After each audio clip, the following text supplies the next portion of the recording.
A gente vai ter oportunidade, né, talvez, Ana, esse seja de fato o nosso primeiro evento, né, de economia no curso de administração, né, com esse olhar mais para o ambiente econômico no curso de administração e, ao mesmo tempo, né, bastante oportuno para a gente poder pensar como é que a gente reflete sobre esse ambiente de negócios, né, no mundo pós-Covid, né? Em especial na no mundo latino-americano pós-Covid, né.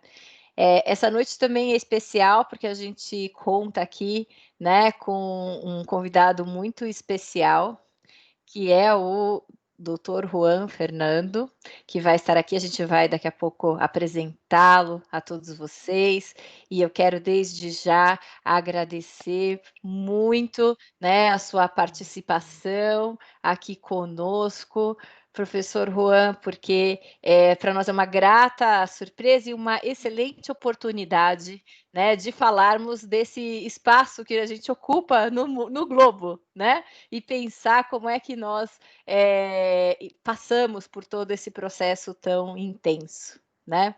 Quero cumprimentar aqui a todo mundo que está com a gente hoje, o pessoal que está chegando, que são alunos, o público externo, os candidatos, enfim, a gente tem uma pluralidade de participantes hoje aqui, e eu quero dar as boas-vindas a todos vocês, aos professores, né. Quero, enfim, agradecer a participação de todos. Sejam todos muito bem-vindos, certo?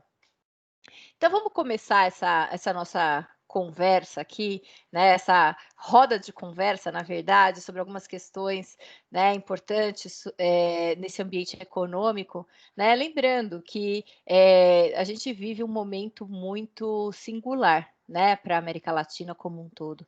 Nós, como América Latina, né, que estivemos sempre às voltas com as questões do desenvolvimento, né, com a construção de um ambiente econômico que sempre foi mais desafiador na América Latina, ao mesmo tempo, né, uma terra de muitas oportunidades, a gente se viu agora nesse mundo do Covid enfrentando grandes desafios, alguns novos, outros nem tanto, né, mas que apareceram de uma maneira bastante importante nesse momento, né. A gente que já vinha, por exemplo, no caso do Brasil, né, com taxas de crescimento muito baixas, né, num período imediatamente anterior à pandemia, passamos estamos passando por essa fase, né, no momento em que aumentam consideravelmente as incertezas no ambiente de negócios, né, em que as desigualdades sociais se acentuaram e têm se acentuado de uma maneira bastante importante, né, que a instabilidade cambial tem provocado uma elevação de preços, né, e um processo inflacionário de oferta bastante importante, né, descolando, assim, esse comportamento da demanda, né, desse comportamento de preços, o que nos coloca aqui numa situação, de reflexão mesmo, e traz a importância dessa reflexão nesse momento, certo? Então, para a gente começar, né, eu quero passar a palavra aqui para minha amiga, colega, né, e parceira aqui na economia, a professora Ana Raquel, a quem também eu agradeço muito por essa noite, e vou passar a palavra para ela contar um pouquinho para a gente aqui sobre, né, esse ambiente econômico latino-americano, antes da gente passar para falar do Juan. Tudo bem, Ana? Tudo jóia. Boa noite a todos, sejam muito bem-vindos. Agradeço a professora Leila pelo convite, né? Ela que foi idealizadora do evento, ao professor Dr. Juan pela participação, também a professora Mariana Muniz, né, pelo suporte que ela sempre nos dá, e a todos que estão conosco aqui. É uma satisfação participar dessa primeira roda de conversa internacional, né, nesses 12 anos do curso em Campinas. E como a professora Leila falou, a temática de hoje são os desafios enfrentados pela sociedade, pelas empresas, na economia latino-americana no pós-pandemia. E esse tema mostra-se extremamente relevante, como ela mesma salientou, principalmente quando consideramos os principais impactos econômicos e sociais provocados pela pandemia, né? Eu trouxe alguns dados que evidenciam justamente isso. De acordo com um relatório recentemente divulgado pela Comissão Econômica dos Países da América Latina e Caribe, em conjunto com a Organização Internacional do Trabalho, a contração econômica na região foi a maior dos últimos 100 anos. Trata-se de uma recessão mais profunda do que ocorreu na crise da dívida na América Latina nos anos 80, que muitos aqui provavelmente nem tinham nascido ainda, e com a crise financeira de 2008 e 2009. Então, para vocês terem uma ideia, no primeiro trimestre deste ano, foram fechados 47 milhões de postos de trabalho na América Latina, em comparação a igual período em 2019. Segundo uma projeção do Banco Mundial, o PIB da região vai cair 7,9% em 2020. Dados da CEPAL ainda apontam que mesmo se o PIB da América Latina e do Caribe voltasse a crescer 3% ao ano, a região somente atingiria o nível do PIB de 2019 em 2023. E se o PIB regional crescer 1,8%, que foi a taxa média da última década, o PIB de 2019 só seria alcançado em 2025. E se crescer 0,4%, que foi a taxa dos últimos 6 anos, o PIB de 2019 não será atingido na próxima década. Então, diante desse contexto, né, de difícil e lenta retomada da economia da região e das incertezas que a professora Leila mencionou, que ainda pairam no mundo, né, fica a nossa reflexão. Quais são esses desafios enfrentados nesse pós-pandemia e como enfrentá-los, né? E eu acho que essa é a pergunta aqui de $1 milhão, né? E para conversar conosco, o professor Dr. Juan, antes vou fazer uma breve apresentação do currículo do nosso convidado. O Dr. Juan Fernando Alvarez é economista especializado em temas como planejamento, políticas públicas, desenvolvimento local, avaliação e gestão de empresas sociais. É doutor em Ciências Sociais, com ênfase em Ciência Política, pela Universidade de Lisboa, Portugal. Mestre em Economia Social e Administração de Empresas Sem Fins Lucrativos pela Universidade de Barcelona, na Espanha. É economista pela Universidade de Los Andes, na Venezuela. E atualmente é professor da Pontifícia Universidade Javeriana, em Bogotá, na Colômbia. Muito obrigada, professor. A palavra é sua. Boa noite, professora Leila, Ana. Para mim é um prazer estar com este grupo. Meu português é muito básico e por isso prefiro falar na minha língua nativa.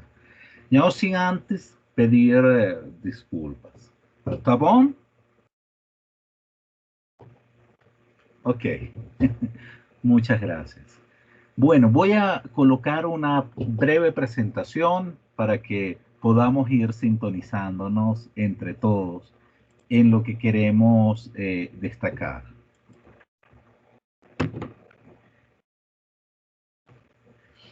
En 1994 se publicó este libro, El fin de la historia y el último hombre.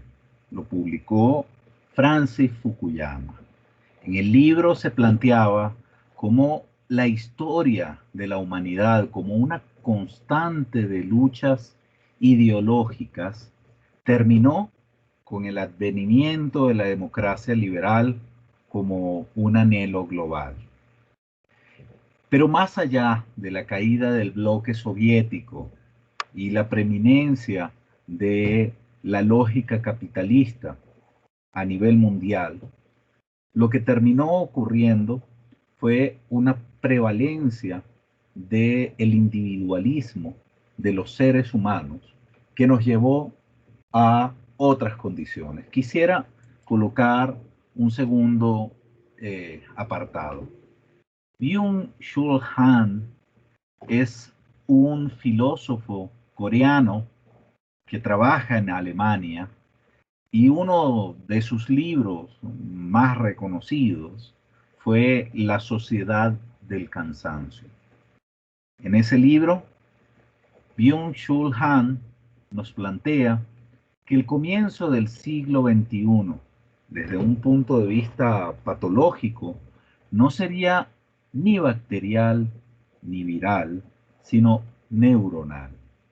Sin embargo, llegó la pandemia, sin embargo, llegó el COVID-19, tal como si fuera un cisne negro, que el famoso libro de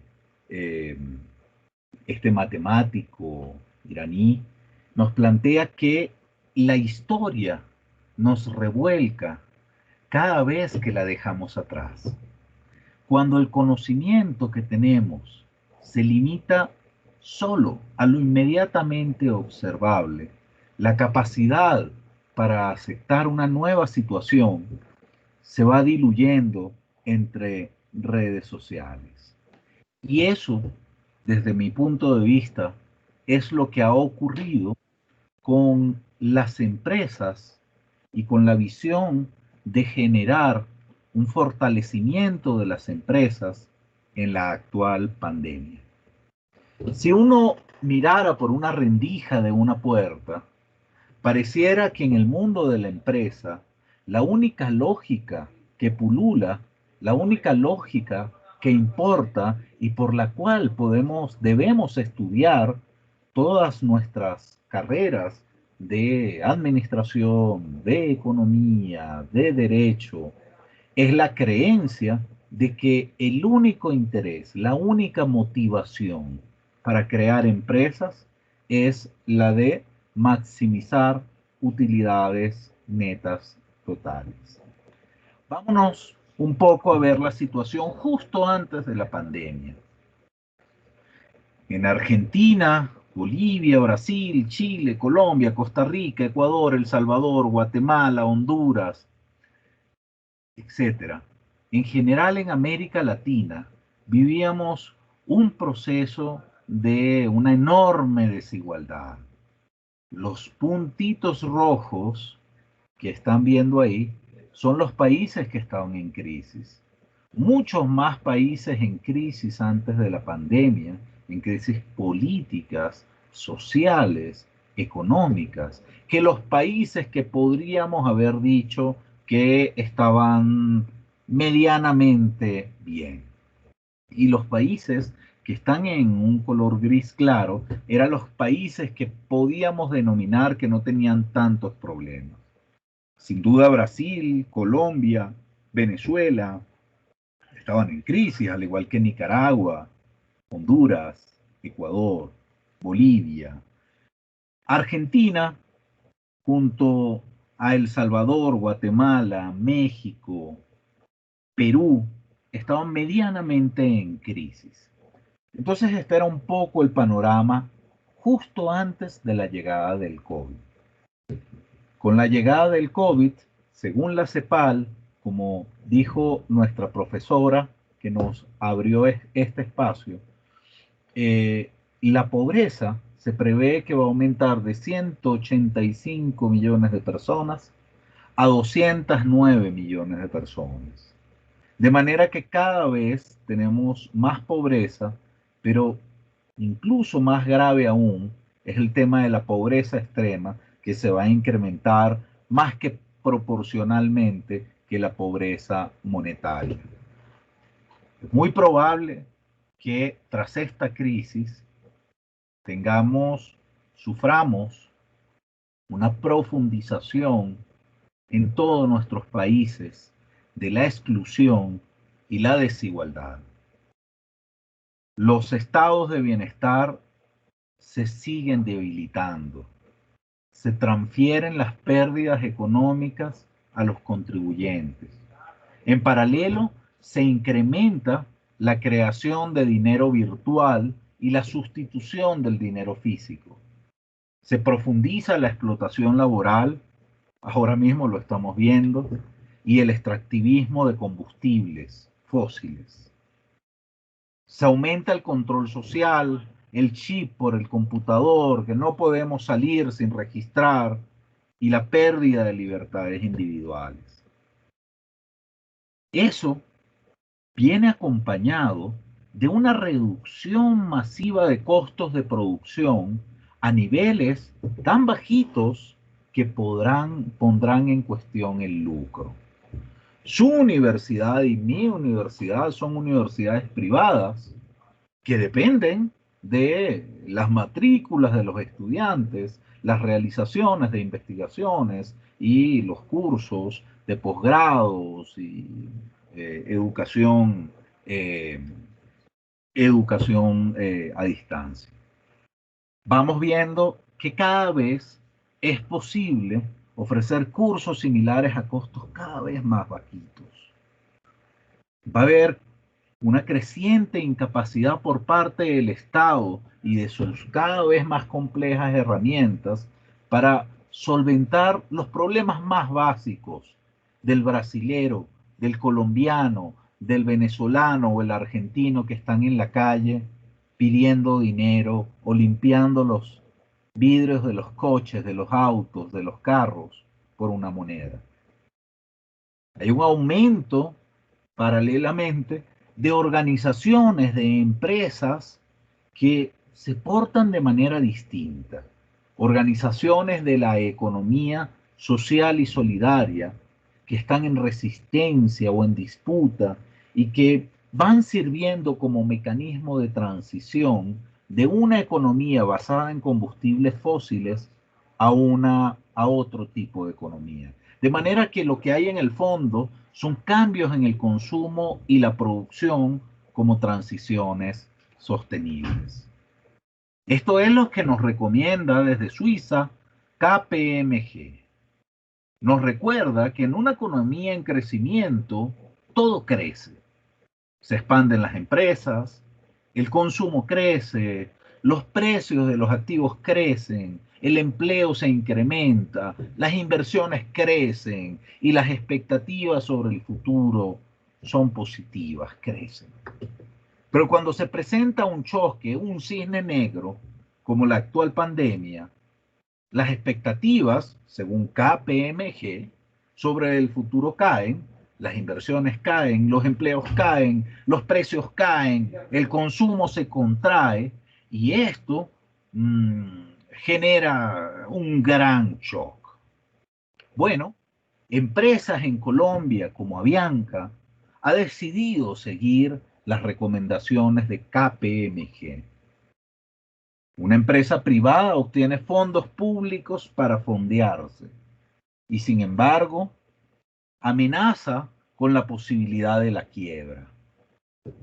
Mientras estos hacen organizaciones como Avianca, grandes bancos que utilizan el dinero público para bancarizar y cobrarle intereses a la gente con dinero público, hay otras formas que están emergiendo como alternativas a esta forma de hacer economía. Joseph Stiglitz, Premio Nobel de Economía, nos plantea cómo hay muchas modalidades de economía de mercado y que nosotros elegimos una que nos perjudica. Déjenme, muy bien. ¿Se está viendo la presentación? No, profesor. Ok. Un segundito, es que tenía una musiquita que se iba a poner tan dura que preferí quitarla. Un segundito. Ya está. Muy bien, ya volvemos a ella.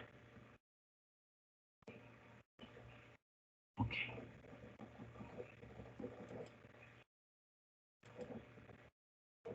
Un segundito. ¿Sí se me está entendiendo bien? Ok. Perfecto. Muy bien. ¿Ahora se ve la presentación?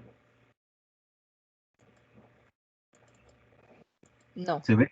No. Ok. Bueno, no, ya está. No, ya ahorita lo arreglamos. En todo caso, comentarles que economistas como Joseph Stiglitz nos plantean una forma alternativa de hacer las cosas. Y nos dice cómo hay muchas modalidades de economía de mercado y nosotros hemos elegido la forma de economía de mercado que más perjudica. Nos dice Joseph Stiglitz que debemos reescribir las reglas de modo que la economía sirva a la sociedad. Nos plantea que debemos frenar el materialismo y la inyección moral y otorgar un lugar a la iniciativa y bienestar colectivo, exhortando a los individuos a comportarse de un modo que reflejen los valores y las aspiraciones más elevados de la sociedad. Lo simpático de Joseph Stiglitz es que plantea como organizaciones centrales para adecuar la economía a las necesidades de la sociedad, encuentra que las economías sin ánimo de lucro, las organizaciones no gubernamentales, las cooperativas, son aquellas organizaciones que nos sirven para este fin. Y desde ese punto de vista nos dice, necesitamos una economía, una forma de empresa que exprese esa economía que queremos propiciar. La economista también, Kate Raworth, de Inglaterra, nos plantea que la mayoría de retos biológicos, ecológicos, económicos, sociales y políticos incluso, son problemas propios de la ciencia de la complejidad organizada. Y esto se basa en generar pautas de comportamiento diferentes. Y nos pregunta cómo satisfacemos las necesidades de todas las personas dentro de los medios del planeta y nos insta a poner límites. Límites al crecimiento, límites a las formas de hacer las cosas. Ahora sí se ve la presentación, ¿cierto? Sí, sí. Bueno, sigamos con otro autor. Algunos de ustedes los conocerán, Jeremy Rifkin.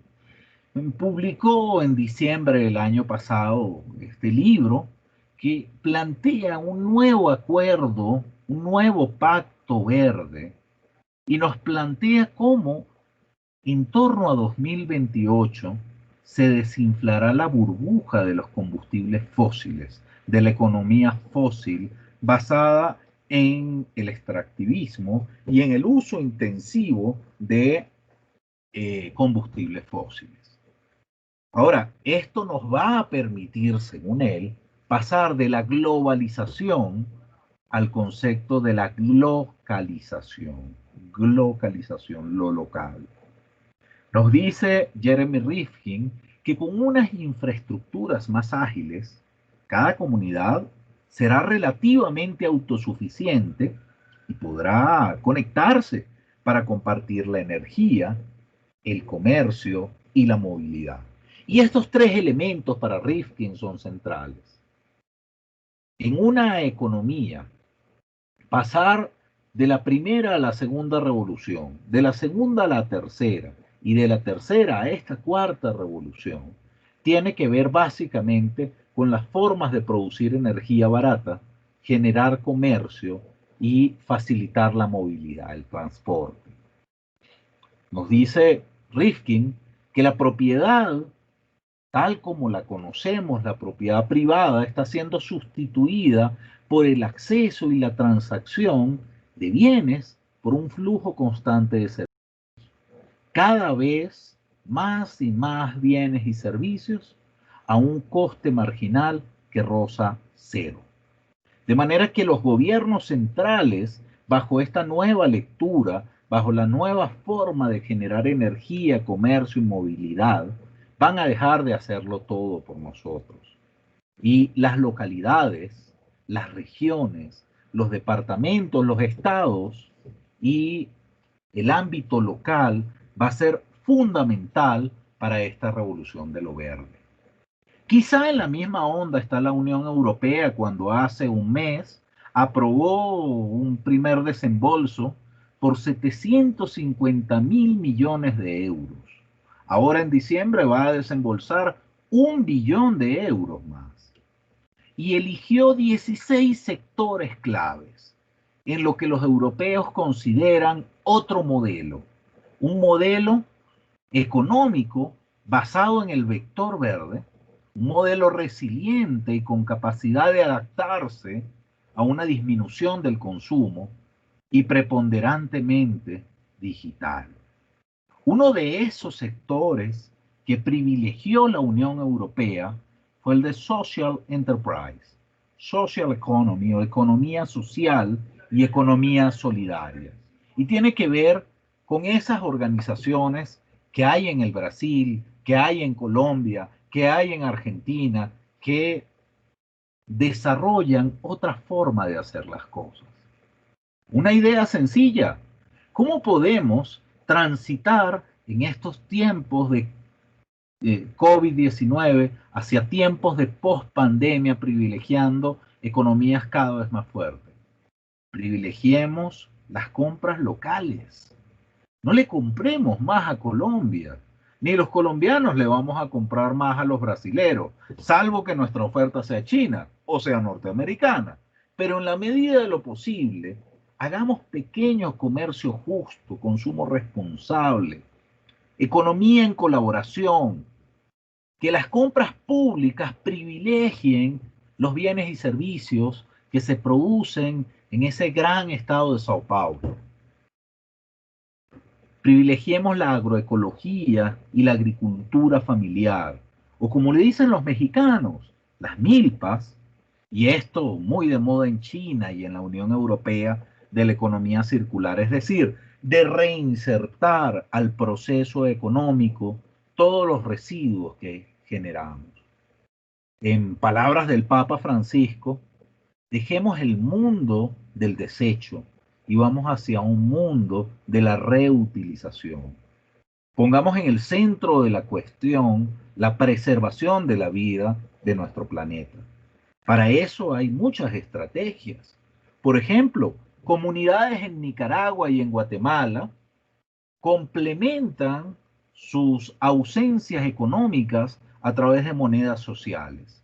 Pero también se hace en Austria y en Suiza, o en Japón o Corea del Sur. Monedas complementarias, precios, la capacidad de poner precios al alza para financiar causas sociales, o buscar precios iguales a los del mercado, pero con atributos adicionales, como que es producido por mi vecino, por ejemplo. O precios a la baja, fomentando el consumo de bienes y servicios a personas vulnerables y a personas que no alcanzan a tener unos mínimos de consumo vitales. Pensemos en otra banca, una banca donde cada uno de nosotros como ahorradores podamos saber dónde se invierten nuestros ahorros. Pasemos de una economía basada en la financiarización, en la búsqueda a través de los recursos de pensiones y de seguridad social, a una economía que se base en la ética. Me imagino, por ejemplo, que mi gran amigo Daniel Meneses pueda saber dónde están sus recursos puestos, que pueda saber cada peso que invierte en el Banco Itaú, a dónde va a parar. Hay esquemas como el crowdfunding que te permiten saber cómo invertir tus recursos, finanzas comunitarias, renta básica, tecnologías sociales, como bien la conocen en Brasil con el maestro Renato Danigno, o incubadoras y aceleradoras basadas en la inversión social. Hay distintas formas de aproximarnos hacia nuevas economías. Aquí tenemos algunos casos. Confiar es una entidad financiera de naturaleza cooperativa que flexibiliza el pago a los deudores y le dice a la gente que va a tomar crédito, no te endeudes si no eres capaz de pagar. Me interesa acompañarte en el ejercicio de tu deuda. Me interesa que inviertas bien tus recursos. Eso no le pasa al banco ABC. Por otra parte, campesinos que trabajan y comercializan sus productos en plataformas digitales han logrado desarrollar todo un nuevo ecosistema económico acá en Bogotá, por medio de las cuales estamos rompiendo las cadenas de intermediación. O Panaca, una empresa capitalista de diversión para niños, donde ellos, hay una gran finca, Panaca es una gran finca donde puedes jugar con todos los animales. Panaca decidió no hacerlo de Avianca, decidió no irse a la quiebra, sino transferir los activos a los trabajadores, haciendo de los trabajadores nuevos propietarios, y gracias al voluntariado de este por su empresa, Panaca se ha mantenido. Estamos volviendo a los principios con esta COVID de mano de vuelta, mano prestada, los convites, las mingas, las agnis, antiguas relaciones de reciprocidad. Y esto lo decía Carpolangi, poner en los mercados no solo el intercambio a través del dinero, sino también el intercambio recíproco de relaciones, de bienes y servicios, etc. Y de esto en Latinoamérica hay muchas experiencias. Como bien conocemos en Brasil, las tecnologías sociales o las incubadoras de cooperativas tecnológicas populares son importantes. Pero también en Argentina o en Uruguay existen las empresas recuperadas por trabajadores. En México se habla de la permacultura o el comercio justo en Bolivia, etc. En Latinoamérica hay muchas organizaciones que en realidad están soportando la economía. En esta pirámide, la punta del iceberg siempre es lo mismo: la economía financiera basada en la especulación. ¿Por qué no cambiamos el mundo? Si esta economía finalmente está sobreviviendo de las organizaciones, y lo estamos viendo ahora mismo en pandemia, de la economía del cuidado, las iniciativas para reproducir la vida en lo local, etc. Esto nos lleva, y con esto voy finalizando porque mi tiempo se acaba, a poner en el punto de discusión lo siguiente. Dejemos la creencia de que las únicas organizaciones son aquellas que se estructuran empresarialmente. Dejemos la idea de que la única forma de hacer empresa es la lucrativa. Entendamos que también podemos estructurar organizaciones en empresas que ponen su acento no en el lucro, sino el lucro es un medio para obtener un fin superior. O incluso organizaciones no lucrativas como las ONGs, como las fundaciones, etc. Si esto es así, vamos a tener que ponerle peldaños a esa escalera para que nuestras mujeres, que son las principales gestoras e impulsadoras de nuevas formas de hacer economía, puedan llegar también a tener una vida inclusiva, exitosa y además consciente con las nuevas formas de abordar este planeta Tierra. Muchísimas gracias. Muchísimas gracias, Ana Raquel. Muchísimas gracias, Leila. Nuevamente, es um prazer estar com ustedes. Muito obrigada, Juan. Foi muito bacana, assim, foi sensacional a sua colocação. Eu acho que muito antenada com tudo que a gente tem discutido e refletido, né, sobre esse momento, né? E aí eu queria te perguntar o seguinte, né? Você bem colocou, que existe um debate internacional até bastante consolidado sobre a importância dessas inovações, né, na maneira como a gente opera a atividade econômica nos espaços. Então, por exemplo, né, a Kate Howard lá com o Dunnett está pensando justamente, né, nessa gestão equilibrada, né, entre recursos e necessidades, de modo que a gente tenha espaços, né, mais igualitários e que a gente cresça em bases mais sólidas e respeitando limites ambientais e garantindo a base social. A minha pergunta para você é a seguinte: todo esse movimento que está acontecendo em escala internacional, qual é a sua perspectiva, né, em termos das possibilidades latino-americanas de incorporar de fato essas inovações? Você acredita que nós temos espaço na América Latina para poder implementar essas inovações econômicas de uma maneira efetiva? Possibilidades eu sei que a gente tem, mas eu queria saber assim, se você acredita que a gente tenha espaço para essa implementação de forma real. Lo acredito. Muchas cooperativas, pequeñas organizaciones de personas que producen con sus familias, han logrado generar un sistema de intercambio que les permite solventar los grandes problemas de la economía mundial.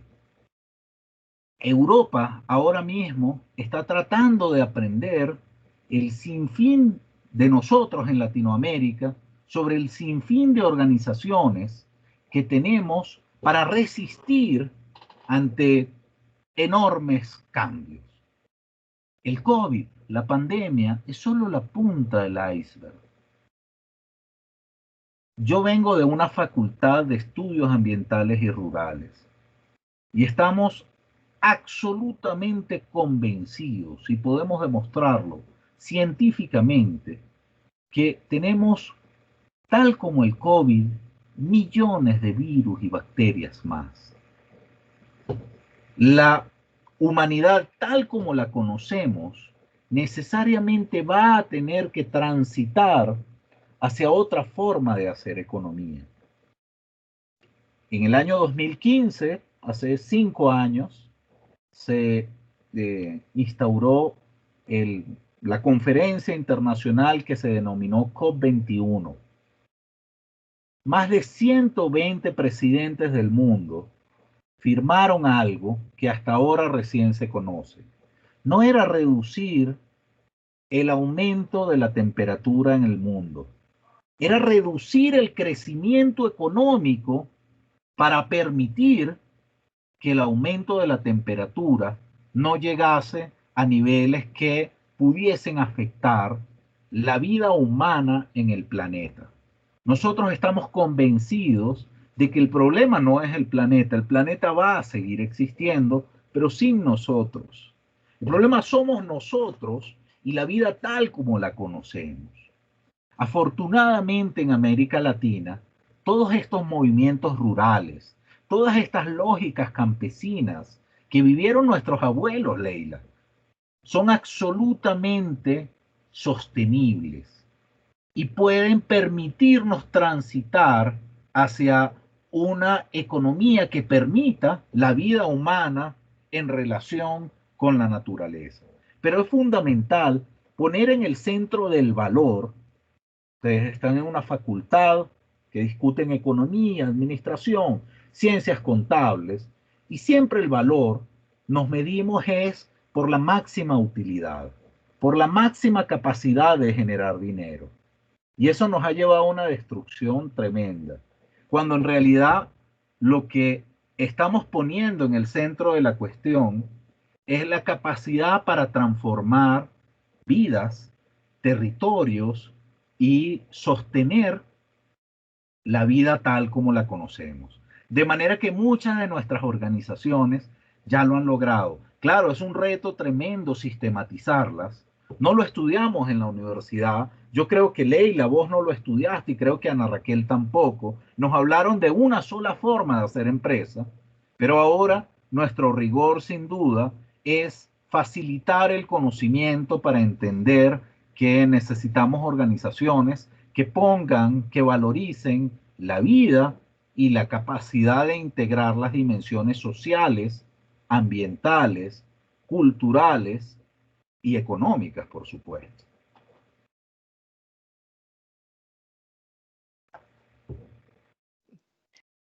Obrigada, professor Juan. Achei bárbara a sua colocação, porque justamente eu estava vendo que tem uma publicação agora de outubro do Fórum Econômico Mundial mostrando isso, né? Que o caminho de recuperação para os países latino-americanos vai depender essencialmente de alguns parâmetros importantes. O primeiro deles é justamente colocar as ODS, o desenvolvimento sustentável, como prioridade nessa retomada do crescimento. Então, manter a estabilidade econômica é importante, desde que você consiga privilegiar esses objetivos, resolver as questões distributivas, promover, né, uma economia que seja mais inclusiva, né, e combater mesmo, na verdade, um formato tradicional.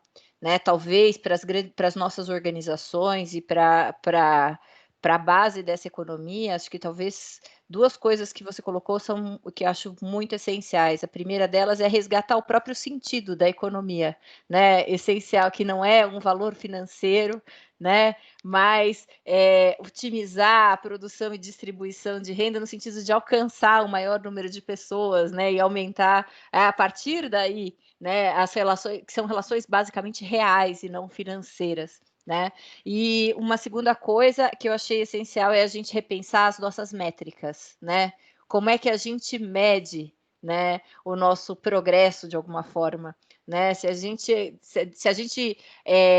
ampliar a nossa perspectiva, eu acredito que a gente consiga, e sofisticar as nossas métricas no sentido de considerar, né, o que a gente precisa de fato, né, o que é bom para a gente, não necessariamente o que dá lucro, a gente talvez, viabilize de uma maneira mais efetiva esse novo status, né, e essas novas possibilidades de resistir, né, que já são tão próprias da América Latina, como você já colocou.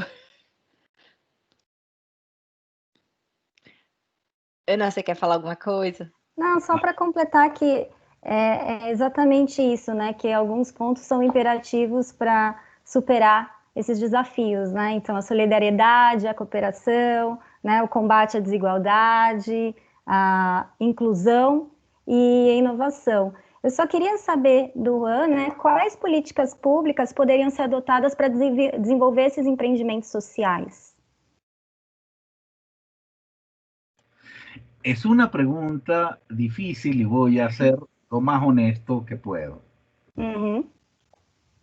Las organizaciones sociales exigen una política pública que acentúa en la promoción y en los recursos del Estado hacia lo social.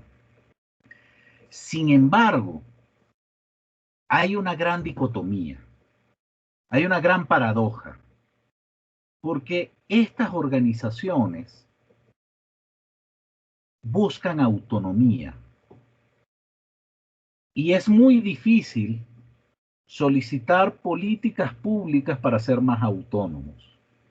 Cuando yo soy la autoridad municipal, yo te doy recursos, Ana, pero si me prometes tu voto, pero yo te estoy dando recursos para que tú me saques a mí, para que tú tomes el poder de tu municipio, y eso es muy difícil. En el caso de Brasil, por ejemplo, tuvo un par de gobiernos que estimularon bastante estas formas de hacer economías. Y hubo un gran maestro de la cooperación que estuvo de director del SENAES, Paul Singer. Más, es una visión crítica.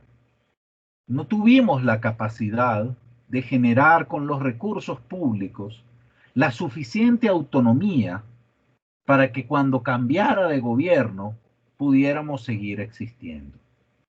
Lo mismo ocurrió en Argentina, y que no me oigan mis colegas de Argentina. Invirtieron millones de dólares en un programa de inclusión a través de cooperativas de trabajo.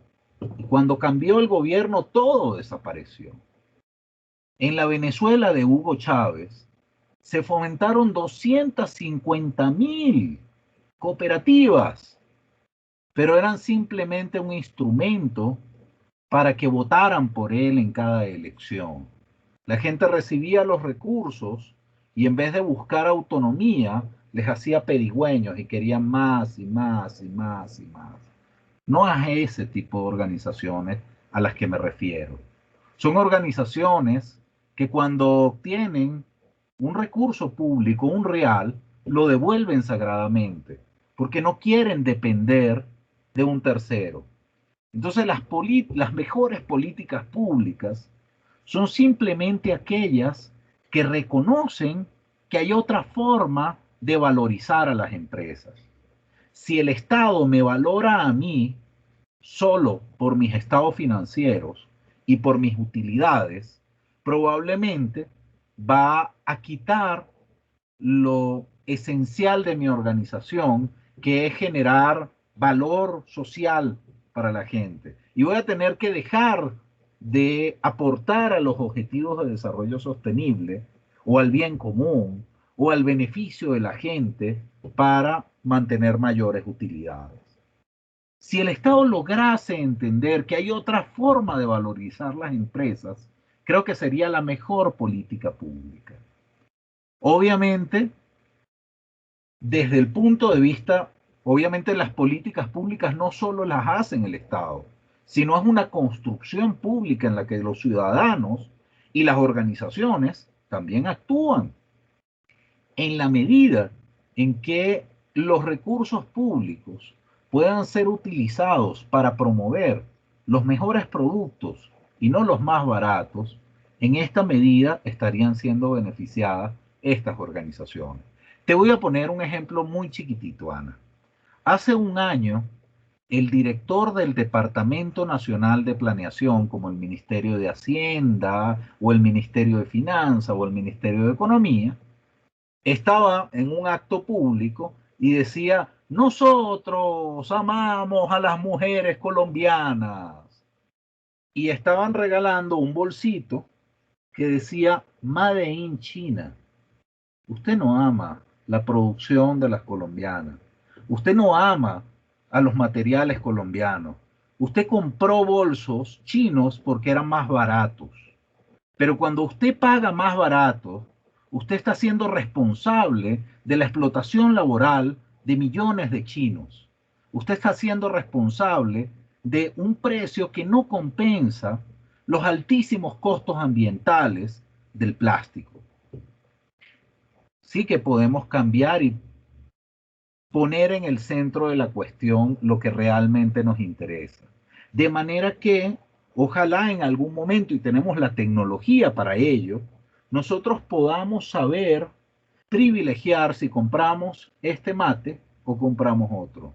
Depende de la calidad que tenga, de la capacidad que tenga de sostenerse esta producción, de la capacidad que tengamos de privilegiar el trabajo de las personas sin explotarlas. De eso va a depender el consumo que yo haga. Pero hoy día el consumidor brasilero como el colombiano no tiene la posibilidad de ir al supermercado y saber exactamente cómo ha sido producido el bien o servicio. Porque la única información que tienes es un precio. Y tú vas a buscar el precio más bajito.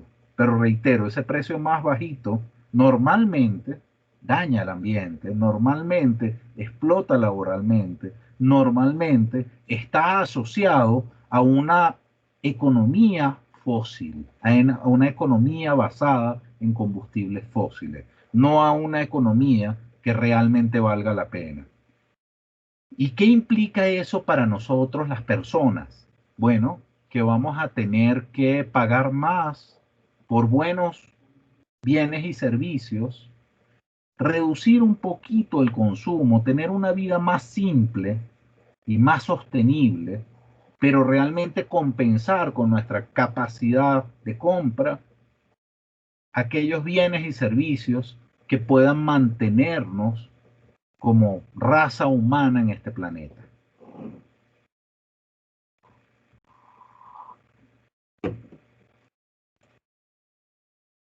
Perfeito. Deixa eu ver aqui se alguém quer colocar alguma pergunta para o Juan. Pode fazer aqui pelo chat. Não? Então tá aqui, ó. Tem uma pergunta para você. Juan, como podemos quebrar os paradigmas da racionalidade econômica a favor da economia solidária? Isso deverá partir da sociedade? Consumiendo responsablemente, para empezar. Es un buen inicio consumir responsablemente. Privilegie usted en sus compras aquellos bienes o servicios que son producidos por brasileros en lo local, por brasileras, por mujeres. Usted tiene esa capacidad. Si la producción de carne no está siendo sostenible, pues sustitúyala. Sé que es difícil para nosotros gauchos lograrlo, pero bueno, ya está, vamos a tener que hacerlo. Perfeito, perfeito.